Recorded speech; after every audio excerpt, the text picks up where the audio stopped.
Good afternoon, and thank you for joining me for another office hours training. I'm Crystal L. Gunn, your financial strategist and small business advisor. Part of my job as a strategist, being on the business side or the personal side, is to help you create a solid financial relationship or a strong business base or strong foundation for which you can grow.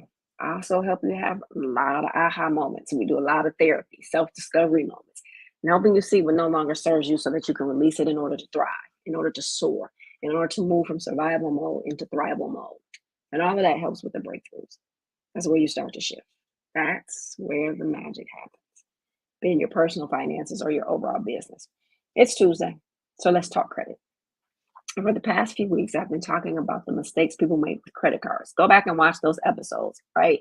So it's National Homeownership Month. And so this month, I've been specifically talking to, again, mistakes people make with their credit, but as it comes and as it relates to buying a house, right?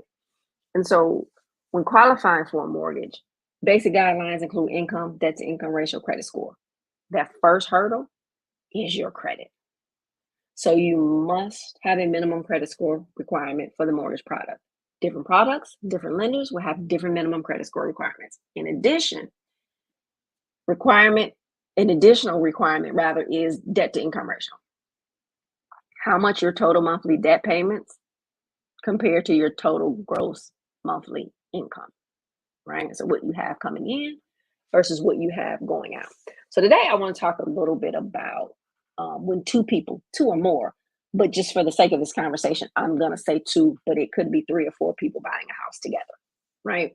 So what happens when you're buying a house together? So let's look at credit scores first. So when getting a mortgage, all 3 credit reports are pulled for each person, and the lowest middle score is the one used for qualifying. So John's middle score is 740 and Mary's middle score is 630. Mary's score is going to be the one used for qualification purposes. Remember, I said the first hurdle to any loan program is the credit score, right? So that 630 credit score is not going to have same access to as many products as John's score with that 740, right? So in that instance, if you need both people on that loan, you want to make sure that you're doing what you need to do in order to increase Mary's score, right? So credit scores are going to take the lowest of the middle. And I've had people say, well, my score is such and such, and it's low. And they say, yeah, but my dad will co-sign or my spouse is, going to be on the loan and the spouse has that 740 credit score. Doesn't matter. Qualifying purposes, they're going to look at that lowest mid score or the person with the lowest mid score. That's the qualifying score. Second thing that you want to pay attention to is income levels. Lenders look at the debt to income ratio to determine eligibility. And remember, they're using your gross income when you pay your bills off your net. So do you use one person for qualifying or both parties for qualifying? And really, it depends. What was good for your neighbor may not be the best thing for you. You got to have conversations. You have to figure out what it is, how it is you want to do a thing, what's the outcome, and then make a decision based off that. It really and truly depends, right? And so also when you look at income levels, I'm not a fan of needing both incomes in order to qualify. And you're at the max allowable debt to income ratio for the program. Because remember, that debt to income ratio is based off your gross income and you're making your payments off your net income. So you really have to talk this process through ahead of time so that you know where you are, where you need to be. So listen, I'm okay. Because remember, I used to write mortgage loans. And I've had, husband and wife come in and they only use one person on the loan because that person just had the better credit. They could qualify for what they needed to qualify for.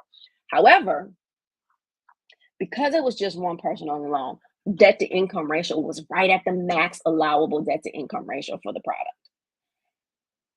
And I was okay with that. And they were okay because we had this discussion because his income wasn't used for qualifying. And the reason that I talk about that so much is because what happens, let's say both incomes were used for qualifying, you're at you're at or close to the max debt to income ratio allowable, and then 3 years in, right? Or 12 months in, or 6 months in, one of the parties gets sick, something happens, get laid off, now there's no income. Because we needed both incomes to qualify for that mortgage, and you're maxed out at the debt to income ratio, right? If one income goes away, that other person is not going to be able to carry the debt for the house, right? And so that's when things start to happen. And that's when, you know, foreclosures start to happen, or late payments and then foreclosures. And it won't just necessarily be late payments on that mortgage, it also may be late payments on something else. So you really got to look at income levels and figure out where are we comfortable. Again, what if one person loses their income?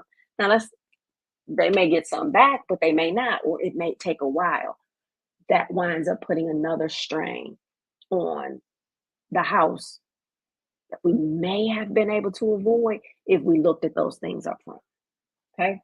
The third is debt levels. If one person carries a significant amount of debt, this could negatively affect the joint application. It may be more strategic to apply in the name of the person with less debt, or in both names, so that you now have both incomes to cover the debt. Again, it's not a cookie cutter thing for this. You got to look at your situation, what it is that you're trying to do, and come up with a plan which makes more sense, right? Because some things may be, you know what, if you come earlier and you just went into this lease and the lease is, up 12 months from now. Well, you got time to make a plan. Do we need to pay some debt down? How do we get ourselves prepared, not just to get in the home, but also to stay in the home, right? And the fourth thing is future financial goals. Couples should discuss their long-term financial goals. For instance, if a partner plans to start a business, let's say you have a business, one person has a business, they have a full-time job, but they know they want to transfer or transition into that business and walk away from that job at some point, right? That person walking away from that job and starting that business might need some different credit flexibility, keeping their personal debt levels low by not being on that mortgage. It could be beneficial to them. But also you got to look at, okay, if that is the future plan, well, now we don't have this person's income from their day job yet. And so you have to talk about it. You have to look at all of those things before you just decide, okay, well, we want to buy a house. Let's go get pre-approval tomorrow, right? So we really and truly need to look at those things. There are some factors that play a significant role, and these are some of them in deciding whether to apply for a mortgage as a couple or multiple people, because again, you can have more than two people on a loan, or in just one person's name, right? It's often helpful to consult with your mortgage advisor or financial strategist to make the best decision based on your specific circumstances. And here's the other thing I always talk about: it's not just who's going to give you a pre-approval, it's also who do you want to work with, right? And so one mortgage loan officer might not go through all of this with you. That's where financial strategist comes into play. But there's another loan officer that might. But also, you have to remember, because they don't have the time and the ability to do a deep dive into your finances and budgeting and help you through that process. It's not their job. It doesn't mean that they don't want to help you, but that's not the role of that mortgage loan officer, right? So you definitely may just want to talk to somebody else who can help you walk through this process, that also understands and knows mortgages. So what's good for your family may not be good for another family. And so often I had people say, you know what? When I was talking to this person at work, and so they have limited knowledge. They don't do mortgages. They do whatever you all do at work, right? or they're not a financial strategist or advisor. They do, again, whatever it is that you all do at work. So they can only give the advice based on their own personal situation and what they experience. Their situation might be totally different from yours. So you want to talk to people that know and can actually add value to it and not give you wrong information, not intentionally wrong information, but the information that they give you just may not fit your circumstances, right? So,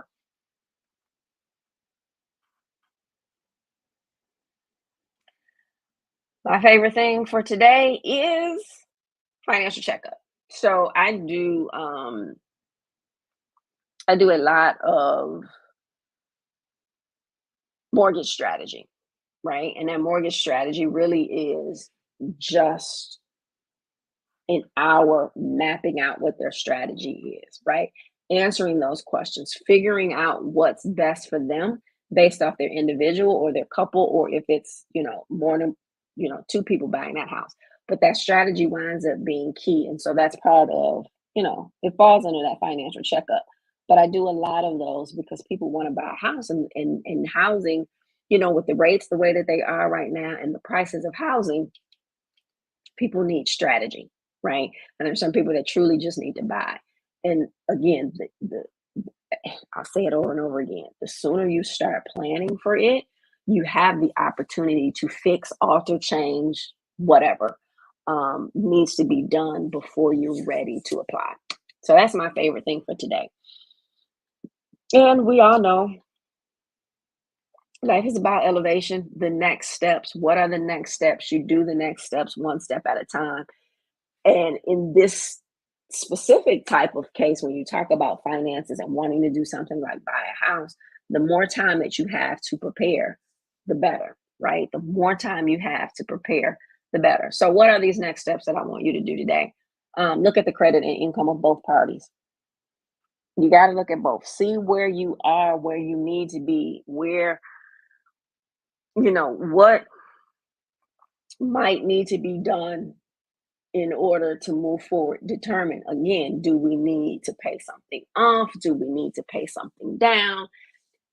Figure out what it is you all are gonna do, how you're gonna do it, what happens, you know, who has the better credit score. We need both people to apply, so we need to make sure, person B's credit score is where it needs to be because person A has really great credit. Give yourself some time.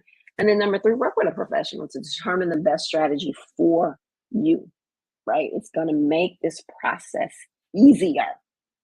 Buying a house is stressful in and of itself. The mortgage process can be a stressful process.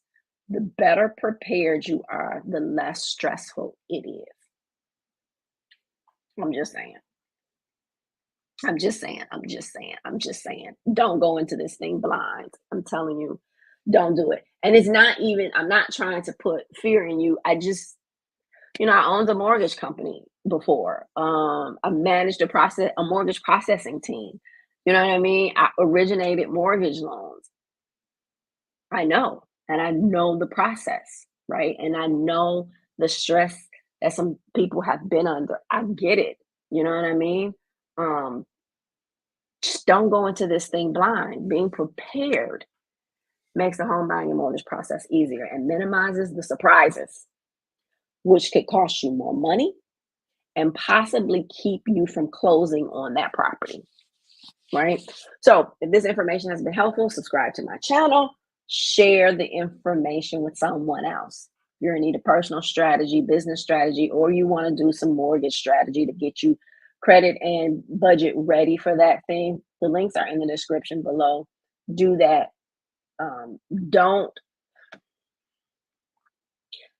Don't have the people in front of you that you can talk to, and you still go into a thing blind. I see that happen so many times, right? Or then here's the other thing that happens: you call after the fact, or you call when you're in the process. You know what I mean? And it's just like, something has happened.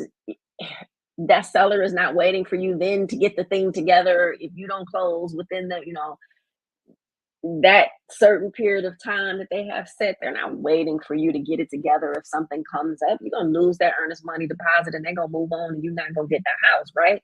So you just want to make sure that you go into the process knowing. Don't People so often be the gatekeeper of their own success because they won't get help, right? Or they won't even admit that they need help, which is crazy, right? So share the information, get the help that you need, and always, always, always give yourself some grace. That's the thing. You don't know what you don't know. People will go to the doctors, people will go, to the dentist, they will go get their car changed, their oil changed in their car. They take their car to a mechanic. They will go get plastic surgery on their body. They will go get hair added and all of these things. But when it comes to finances, we don't see the value in talking with somebody who is an expert in the field, who can help you create strategy, who can help to make your life easier and better. So get the help that you need. Keep striving for your next level.